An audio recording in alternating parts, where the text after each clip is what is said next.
and welcome to another live Jazz from the Boileroom here in Guildford. A very warm welcome to you. Thank you so much for joining us. It's lovely to have all our old friends with us from Jazz in Reading. Hello, everybody from Reading, and from Chichester Jazz, and from Berkhamsted Jazz, Fleet Jazz, and also some new friends from Steve and the crew at Colchester Jazz. Thank you so much for being here. It's really nice to all be together again. And of course also all our friends from Guildford Jazz. Mustn't forget all our local people too.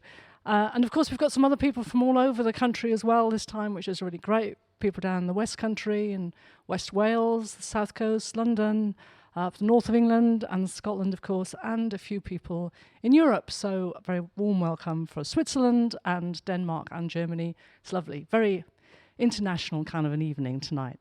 So thank you for joining us. During the evening, you'll see that there's a chat tab on your screen, so you can send in your comments and any feedback you've got. It'd be really nice. Say hello to us or to each other. That'd be great. And there's a questions tab too. So if you'd like to ask the band a few questions at the end, then just send in your questions. The more the merrier. We'll try and fit in as many questions as we can. You can ask about anything like life in lockdown or music, or we'll filter out the really rude questions, obviously. So that's it from me. So settle back, pour yourself a drink, crank up the volume. If you've got any problems, then just drop a note on the chat and one of the tech guys will try and help you out. And please join me in welcoming this fantastic band, Clark Tracey, Simon Allen, Bruce Boardman, and Andy Cleyndert. Enjoy.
Thank you, and thanks for that ripple of applause, Marion. Makes me feel at home.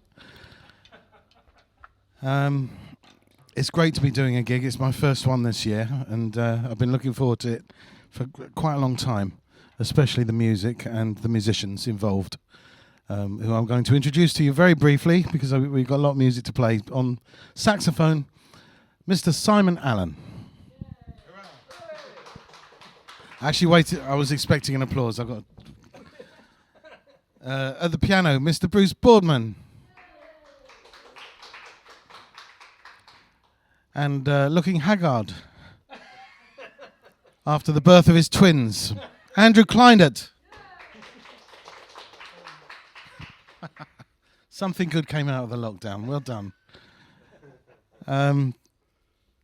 Yeah, this evening is a bunch of tunes that Stan composed. Stan Tracey composed, and what I've done is sort of put them into chronological order from the first tune that he wrote. Well, the first tune that he recorded of his own pieces. It wasn't his band. That's why I'm grasping for words here. It was the Victor Feldman Sextet. That's the recording, and it was called Euphony. Which means something like a delight to the ear. But I always imagine that when Stan wrote it, he was thinking more along the lines of euphony, on a more personal level, probably. That was the first recording. It was later recorded 3 years later by Harry Klein, baritone player, in his band. And those are the only two recordings, I think, that exist of that. And I think it's very much of the era, 1952. So we're going to jump ahead 10 years now. This is composed, the earliest I've got from his discography is 1962, with a whole bunch of other tunes from a broadcast. And he really did enjoy this tune, apparently. We played it for decades later and recorded it so many times as well. And it finally finished up on the 1966 recording Alice in Jazzland, the first time it came out. This one is called Afro Charlie Meets the White Rabbit.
Thank you very much. Thank you. Hope you're enjoying this bizarre experience as much as we are. Right, yes, it's time to move on to the next tune, of course. This is recorded in 1970, and it's a period of Stan's life. He'd just left Ronnie Scott's after a 6 or 7 year residency, and the music had gone a little bit free up, a little bit free improv, and it was about to go even more free improv actually throughout the 70s. But this one catches Stan at the beginning of all that period. Although the tune we're going to do is one of the very few tunes on this album called 3 and 1, which actually stays on a form. I should just announce really that this 3 and 1 is part of a double album that's just been released on Re-Steamed Records. Did you know that, guys? Yeah. It's available in all good charity shops. That was a joke, folks. That was a bigger silence than the last 5 months. Amazing. And I hope you enjoy 3 and 1. It was originally with Peter King, Dave Green, Brian Spring, and Stanley at the piano. Hope you enjoy 3. Oh, that's got a title, isn't it? Rainbow at the 5 Mile Road. And does anybody know where the 5 Mile Road is? It's in Jersey. We're in holiday in Jersey.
keeping the 10-year distance between tunes. This one was heavily requested. I did put out a bulletin on the Stan Tracey Appreciation page on Facebook. Which tunes would you like to hear? Because we've got this gig, you see, and I'm open to suggestion. And this one came up rather a lot. It's from an album called Southeast Assignment, which has a personal attachment for me because it was the first album they allowed me to record. And it was part of a Southeast Arts tour. And all the titles were named after places in the southeast of England, around Kent and all that. And this one is entitled Honey Hill.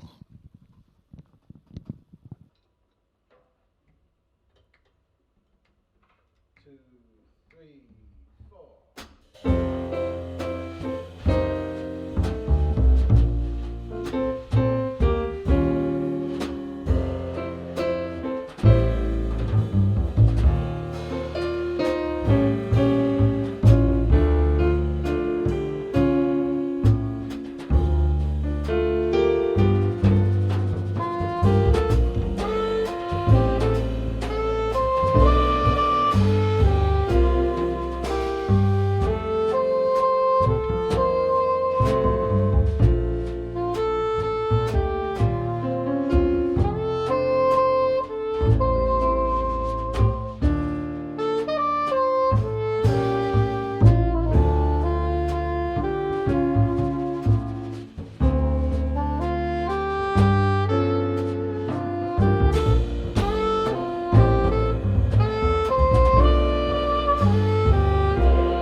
Phew. Thank you very much. I've laid a lot of these tunes on the guys tonight with a very minimalist rehearsal, and it's all credit to them for making them sound as good as this. I'm really happy with it. So that one came from, looking at my notes, 1980. I joined the band in 78, so it was a couple of years later he trusted me to make a record. And I was on the edge of my stool all the way through it. And again, we're going to move forward to 1990, and I had my first child, my son Ben, in 1989, which meant that Stan had his first grandchild, and he wrote a tune for each of his grandchildren as they sprung out. So this one is entitled Benology.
Thank you. That was another heavily requested tune of Stan's for tonight. We've got a couple more pieces we'd like to do before we get involved with questions and answers, which we're all looking forward to, aren't we? Yes! So fire away. Yes, this next piece comes from a suite called Continental Drift, which Stan actually, we composed this together, myself and Stan, as part of an Arts Council grant. What, I hear you cry? An Arts Council grant to celebrate the continents we had visited together with his groups, and this one is dedicated to South America, and it's entitled Pájaras Exóticas, and I'm going to say that again because that was pretty rubbish. Pájaras Exóticas. Thank you.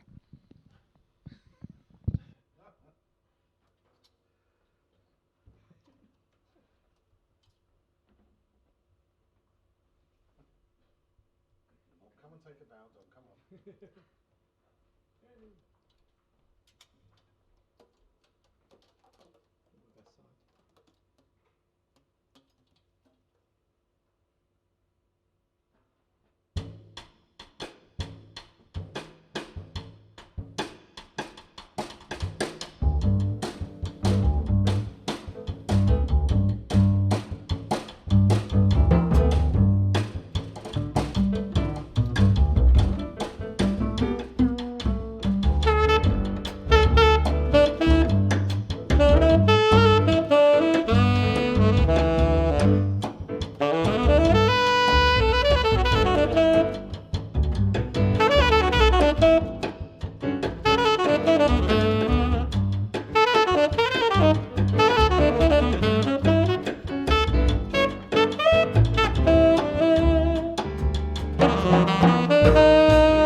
Thank you so much. Thank you.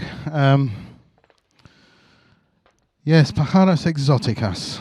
That was pared down from an 11-piece band to a quartet, and I think they all did very well indeed. We've got a couple more pieces for you. This one is again another 10 years hence. It's from Sweet. Stan wrote, is a kind of a follow-up to Under Milkwood, really. It was another Dylan Thomas inspired suite called Child's Christmas in Wales. And there's little more to say about it, really, I think, at this stage. In fact, the three of us were on that recording. Simon, Andy and myself were on that recording, so it's getting closer to his last band, as you can tell. Yeah, we're just going to go ahead and play this one. They got, of course, very strange titles. This one is called Pudding and Mince.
Thank you very much.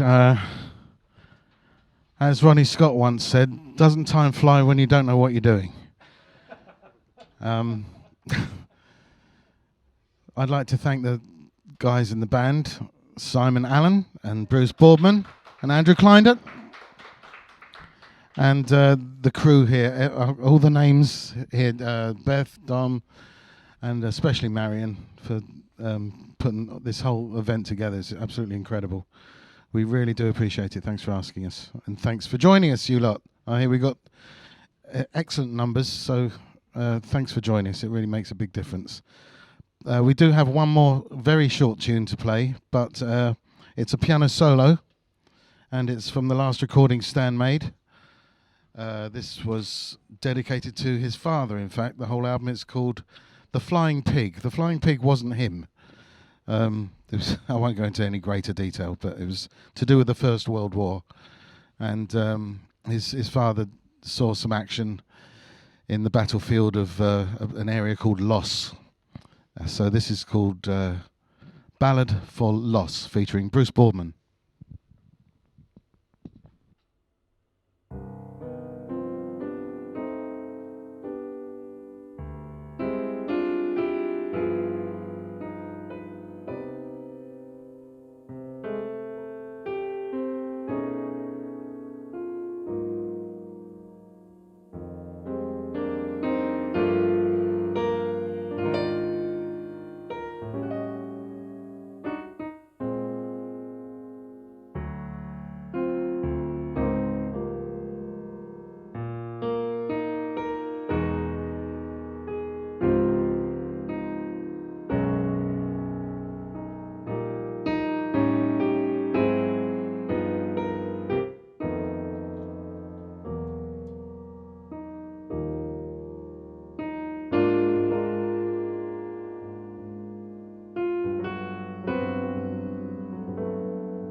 I think we've come to the end. What a sad thing. I wish you could all be here because it's quite emotional, I think, actually. It's been quite an emotional evening and the energy is just wonderful. It's just an amazing feeling. I hope you got a little bit of that over the camera and stuff. If you've got any questions you want to send in, please do just pop them on the question and we'll try and squeeze them in. But we're going to ask the band a few questions. Have a bit of a chat with them now. So just to compose myself, it's quite an emotional thing. How was that for you, chaps? Actually, there is a sort of serious question. Like, I don't know, maybe you haven't been out playing very much, and I know a lot of people who come, it's their first time doing a gig for a while, and what's that like to suddenly come out and be on again?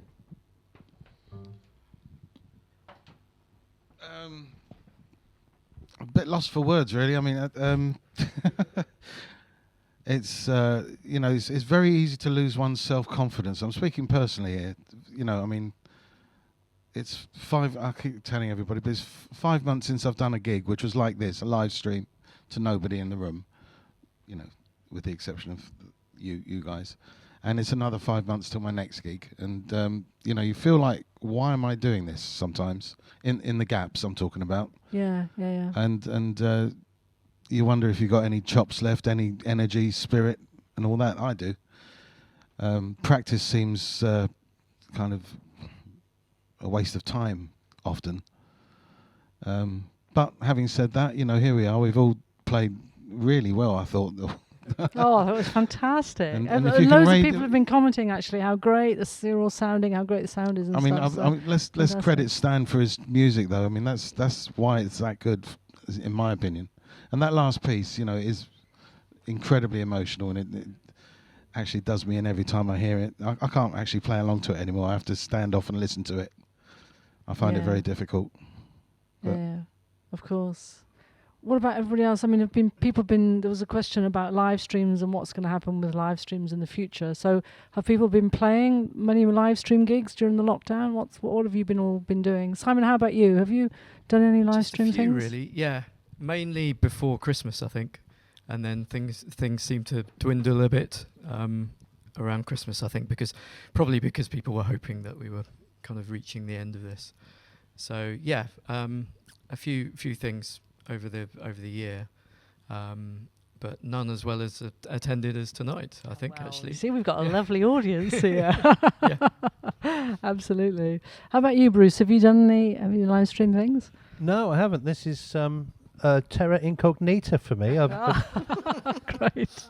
It's scary because there's no audience. It's you're trying to make an atmosphere, and I know it's a bit weird. There's a it? lovely atmosphere in this venue. I really like this. It feels very sort of comfortable and at home, really. The only difference between this and being at home is that I don't have to do the dishes. Well, you don't know that yet, actually, Bruce. Or empty the bins. You don't know that either, actually. Oh, well, yeah, maybe I speak too soon. I mean to talk to you about that. Yes. Yes. So it's a very new thing. I think it's a different technique in music making, live streaming, and it's something I'm going to have to get used to, I think. How about you, Andy? You've done a couple, haven't you, of things? I've done a few, and I think I find it the weird thing I find is that normally a gig is just gone to the ether, and these aren't quite, because they kind of stick around. So you're kind of putting yourself out there and hoping. Yeah, I know. It's okay. Yeah. It sort of feels more like a recording. Yeah, I was coming to yes, Clark. it's a bit weird, sort of halfway between recording and a broadcasts. And like we used to do a lot of live broadcasts, like in the 80s, I guess, and they kind of disappeared, but they were the same sort of thing, like live gigs, and then God, you hope that sounded all right. Yeah, in fact, just to finish off the live streaming thing, somebody would like to know, I don't know who it was who asked the question, sorry, but they said, is live streaming going to be a significant part of the music scene post-pandemic? This often comes up, actually, what's going to happen afterwards. What do you think? Are we going to all just drop the live streaming once we are back in person, or do you think they might carry on for a bit? Or I think a lot of people like to be there. Yeah. You know, part of the coming together and being, feeling you're part of a family that's, likes a certain kind of music and all that. I don't think live music will ever go away. Maybe it'll just sort of blend in side by side. You get gigs with lots of people and it's being live streamed. Right. Because obviously, there's a geographical element to about how convenient it is to come to a gig. So it's nice to think that maybe you could do a gig in Guildford and somebody might be watching you in Zurich or something everywhere, like that. Yes, so absolutely. I think that's a nice thing, but I see it as being a complementary thing to live performance, because the atmosphere hopefully would communicate itself on the broadcast. Yeah, Clark, were you going to say something? I was going to agree. I mean, there are all kinds of things to. I mean, if I'm going to tell rubbish jokes, it'd be nice to hear a titter in the audience. We did try, actually. No, you're doing your best. It was quite quaint, really, but you can never get away with that one. When we perform, I've been saying this, since this started just over a year ago. It's like all my life I've been around jazz and people, and that's really what I wanted to do, is perform to people. Yes. And seeing them and getting their reaction. And that's what I meant. But on the other hand, if you're going to get numbers like we have tonight, which is about 300, I think, people tonight. It'd be nice if they all came to a gig as well. Well, I find it really very reassuring that 300 people want to tune in and watch us tonight. Yeah, no kidding. So if we can make, get a few hundred people watching online, and then people coming to the venue at the same time, I can retire next year. Okay. That would actually, we don't want that, Clark, though. We don't want you to retire, so... Well, you know what I'm saying. Yeah, it would be good. Yeah. It would be good just to get that mix. I mean, I've always thought we should be performing overseas all the time. America's been doing it for years. Yes. New York clubs, you can easily pop into New York and see what's going on. It is nice to reach other people in other parts of the country, or maybe if you can't go out for the evening because you're stuck at home, whatever, then you can tune in. And yeah, it's true. Okay, I had a question actually for you. This goes back to the fact that you've been playing together, well, three of you have been playing together such a long time with Stan's group, and I wondered what it was like to play together where you know each other so well, you know each other's playing. So when you're playing together, are you going, is it a bit like, your partner indoors, you going, oh, I know what they're going to say next. Oh, there we are, they said it. Or are you going, oh, I know what they're going to say. That's wonderful. So what does that feel like to play with people who you're so familiar to, play with? It's a comfort, actually. I'd rather that than spend the whole gig wondering what the hell they're going to say or play. The alternative, Right. I mean, and if it's not clicking, you're in trouble, right? Right. So we've. God help us, but I ripped the hell out of Andy for the pure reason we've been playing together since 1980. That's the hell of this before you were born, wasn't it, son? 79 I am. There you go. I remember that first. That's a long time we've been playing together, so there's something going on there. Needs a bit of 3-in-1 sometimes, doesn't it? But just to ease the joints. I've got to say, it's an honour to be able to play, particularly with Clark and Simon for such a long period of time, and because you don't get that opportunity to play with the same guys, get on with them, make amazing music together, and still be friends after 30 years. It's just that's nuts. Yeah, I guess I do feel the same. Of course, I'm more like the newbie to the group because I started working for Clark initially. That was 2000, I think, 2001. So we've been sort of playing together for 20 years, which does feel like a long time. But fitting in, with Stan's group, when the trio had been together for so long, it was just, it was so easy to slot in. Right. And you kind of hear all that power behind you. Yeah. That's kind of, amazing. And there were, even at that time, Stan was working a lot. So there was periods where we did the first album and we were really busy. So you get to develop things on gigs rather than just kind of pick up from the month before or 2 months before. So to do regular work with the same band doesn't get boring at all. No. Yeah. No. So somebody sent a question in sort of along those lines. I'm sorry, I don't know who sent it in, but the question is, I'm not sure how fair the question is actually for you, Simon, but anyway, the question is, could Clark or Simon say a bit about the various sax players Stan played with? For example, Bobby Wellins. Did he have a favourite? So I don't quite know how you answer that, but... Well, I can probably answer that.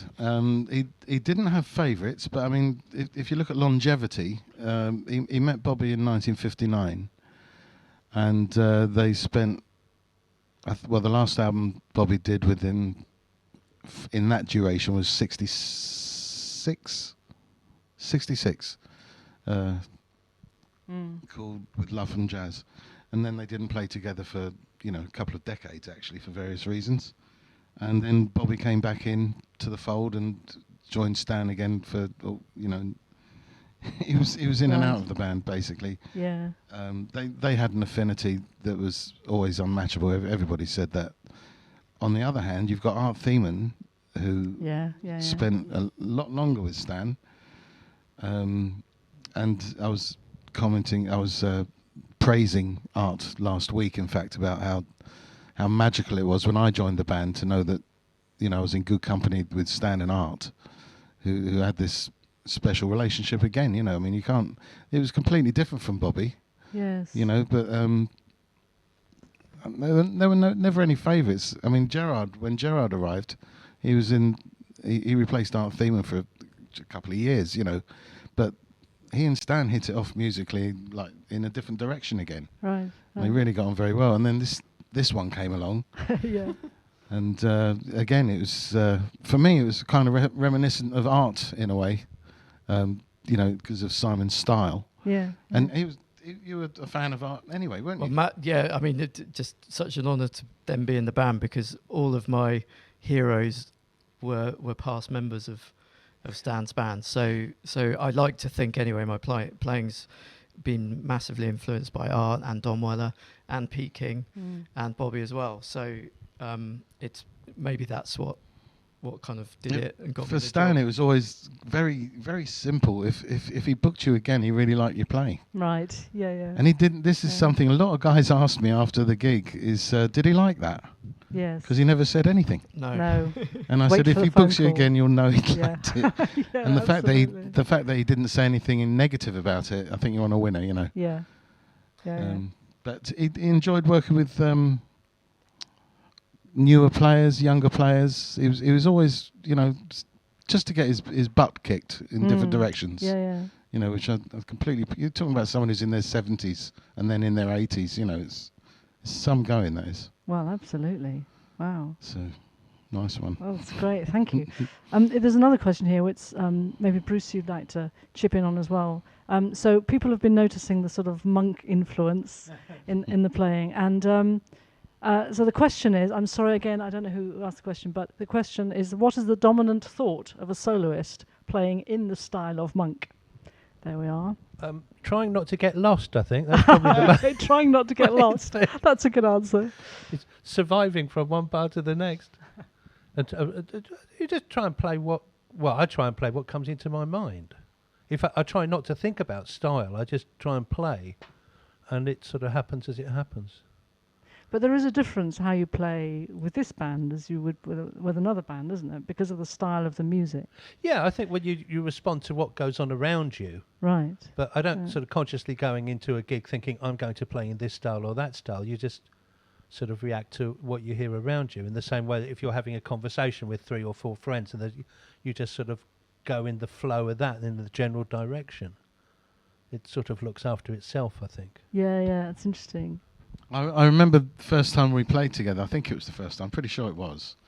It was somewhere out of town. It was a school. Dartington. Where Georgie Fame's son went to school. Okay, it's Dartington then. It was. I was wondering if it was that gig. Yeah. And we were accompanying an American. Arnie was on it. We were accompanying an American trombonist, Steve Davis. Yes. Oh, cool. And we'd played about 3 tunes or something, and then Steve called a monk tune. And suddenly the huge doors opened and out stepped Bruce. And we all kind of realised this is where he lives. Yes, yeah. And it was years later when I was doing a monk tribute. And you know, my memory just flashed back to that moment, and I asked Bruce to do the gig. And then, you know, asking Bruce to step into this chair as well. Well, it's a big Stan's chair, tribute. isn't it? Yeah. You know, guess who Stan's major influence was? He's been trying to get rid of me ever since, but I won't go. Any ideas, please? Well, judging from tonight, I don't think you're about to go, actually, Bruce. I think you're going to get the call. There's another question, actually, with a similar sort of thing that maybe everybody could answer, because I think this is a good question. It's from Clemens in Munich. Hi, Clemens. It says, if you listen to the improv of another person in the band before you solo, how does it influence what you play? Simon, do you want to say something? I quite like to try to. Well, I guess I particularly my ears open more than ever towards the end of whoever's solo is before me. Try and get an idea from what they've done, and then take that on somewhere and develop it. That's kind of a technique that I've always quite enjoyed. Enjoyed using. So you're very actively picking up what somebody else has done, and you're choosing to do that kind of thing. I think we'd like, probably everyone would say, you're most critical of your own playing. So I'm always conscious that I might be, if I'm boring myself, I might be boring someone else in my solo. So I try to use these little techniques to kind of input a bit more, a different kind of take on each solo. So a lot of that is influenced by what's happened before. Yeah. And if you're the first solo, you've got a blank canvas. You've got, So I try to use the melody. Yes, right. Kind of, base it on the melody. Yeah. Some soloists, they pick up on the last phrase of their predecessor, and they sort of echo it and then pick it up from there. But I don't think I'm that clever, really. I couldn't do that. I prefer to sort of wait a second and sort of listen for something to pop out of my mind and start there. But it's probably in some way a continuity of what I've heard, but not a sort of aping one where you copy the last phrase. No, but some you're people just sort do of seeing that. where it goes. Yeah, I know. It's showing off, really. It's just annoying. Yes, absolutely. Someone copies you. Yeah. And how about bass and drums? Do you do a similar thing there? Do you pick up what people have done rhythmically, or do you just do your own thing? Well, I'm usually left coming in after the bass. Best place to be. I don't know what to say. Thump, thump, thump, drums. Thump drums. The inspiration's lost, I think any musician, on a serious note, any musician, let's stick within the realms of jazz just because we're here. We're all listening to everybody all the time and being influenced, should be, without overstating it all the time, just being influenced by each other's playing constantly throughout every tune. That's how it's supposed to be. Yeah, that's what I was going to say. Especially playing with Stan, who was the music was so creative from the very first beat to the very last. So kind of solos, in a way, they don't come into it because you're always contributing. That's you're right. Always listening. That's a good point. Yeah. I'd also like to point out that Simon is a bit of a sod. He can play each of these instruments really well. And this is occasionally a bit off-putting when someone can do your job for you, if you like, standing there. It does help though. It gives you an insight into how someone might react to your own playing. So that's why I've always been interested. Well, Clark, you play other things too, don't you? Didn't you start off on piano piano or vibes or something when you were a kid? No. Yeah, but I was a kid. Really young. Okay. I would love to have continued playing vibes, and there are a couple of horrendous moments in my life when I was that drunk I got up and played them. Damn, I missed that. Yeah, you weren't there, unfortunately. There were major occasions too, so I don't know. It was I had a little drinky too many, and got behind the vibes. But I wouldn't dream of really doing that. No way. It's something I've always wanted to do. Yeah, maybe. I work from the piano, and I've got good ears, obviously, so I stuck with them. I've been playing piano since I was born. But it's a compositional instrument for me. It always was. I know how to write with it, and I could give a lesson maybe once or twice on piano. It's an interesting point you made about the vibes there, because I sometimes think, watching videos of Stan playing, he does lots of sort of hands crossing over phrasing, and you could easily do that with sticks on vibes. I know. Well, that's what I used to do. I used to play the vibes pretty much like a drummer would, with traditional grip as well, which is useless. But if anyone doesn't know, Stan played vibes for maybe 15 or 20 years. Right. Okay. Which is quite funny listening to Stan working with Victor Feldman on vibes. Oh wow. Apparently they used to rehearse together and just swap instruments And also Stan began his musical career on an accordion. And one of his first musical influences was boogie. So if you really get stuck into Stan's earlier music, you can hear all of that going on. I think Art Tatum started on accordion. Really? I think so, yeah. Wow. Yeah. There's obviously an instrument to play, you see. Very So, portable. Simon, that's your next one. Oh, okay. Give it a go. Bruce, there's a question for you here. I'm sorry, again, I don't know who it's from, but he says, Bruce, are you the Bruce Boardman I remember seeing many, many years ago playing with Steve Lane's Southern Stompers? Yes. There we are. The Guilty answer's as yes. charged. Yeah, that was my first ever band in 1974. I was about 3 weeks into being 21 years old.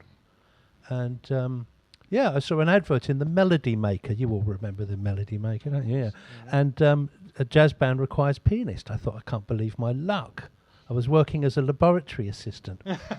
And Laboratory I went along for this audition, and there was me sort of clumping away on piano, very inexperienced, and another guy who played a bit like Oscar Peterson, which wasn't really quite right for a band with banjo and sousaphone. So just I got the job, really. I mean, there was no other choice because the other guy really didn't suit at all. He was a great pianist, but he totally wrong for that kind of band. And Steve Lane was a great teacher and encourager. And in fact, I think he actually liked the fact that I didn't know much because he thought, oh, he'll play the parts that I've written out for him, and he won't try and do his own thing. He'll play what I want, and which I did, and he liked that. So that was a great experience. I learned an awful lot doing that. Yeah, I did that for 18 months. Well, this guy wants his money back. Yes, That's right. You thought it was written from back. the check's in I the love post. Talking of young players, somebody else again. I'm sorry, I don't know who it is, but they've asked the question. Clark, you're well known for being a great spotter and encourager of young jazz talent. So, who would you recommend we listen to of up and coming UK jazz stars? What a poignant time to ask me. Go on, do tell us. Well, I'm doing a sextet tour. My quintet has extended itself to a sextet for a tour of England in November, and there are a couple of names in there. I mean, they're all good, but I would first off, I would say Daniel Hyam. He's the trombonist. He's excellent. Still at the academy at the moment. Tom Ridout is in the band. Who else is in my band, Simon? I've got Will Barry, but Will Barry's already quite well known. I mean, if we're talking very young, much younger players, why I said it's poignant is that my plans are to knock that on the head next year and work with this band full time. Ah, right. So they're going to have to make their own way in future. Okay. Get some passion behind them and see if they can do it on their own. Well, that's interesting you say that, because Steve from Colchester, hi Steve, and everybody in Colchester, says, after this evening, will you consider touring the quartet playing your father's music? There's your answer. The answer is yes.